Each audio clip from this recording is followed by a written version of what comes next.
আপনার জন্য প্রথম প্রশ্ন, কোরআনুল কারীমে বান্দাদের জন্য নিদর্শন বলা হয়েছে কোনটিকে?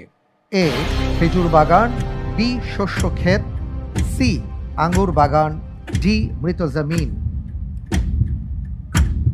আমি এই প্রশ্নের উত্তর হিসাবে বেছে নিচ্ছি অপশন ডি, মৃত অপশন জমিন। ডি জি, ফ্রিজ করে দিব? ইনশাল্লাহ ঠিক তো, ইনশাল্লাহ। ফ্রিজ করা হোক অপশন ডি মৃত জমিন।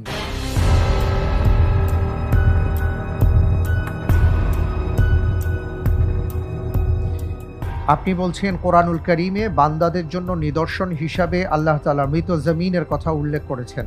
জি। আপনি যে উত্তরটি দিয়েছেন আপনার উত্তরটি সঠিক উত্তর। আলহামদুলিল্লাহ। মাশাআল্লাহ, তাবারাকাল্লাহ।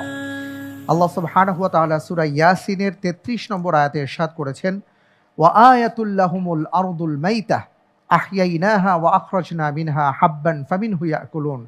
তাদের জন্য একটি নিদর্শন মৃত জমিন বা মৃত পৃথিবী, আমি একে সঞ্জীবিত করি এবং তা থেকে উৎপন্ন করি শস্য, তারা তা থেকে ভক্ষণ করে। মাশাআল্লাহ, তাবারাকাল্লাহ, আলহামদুলিল্লাহ। চমৎকার।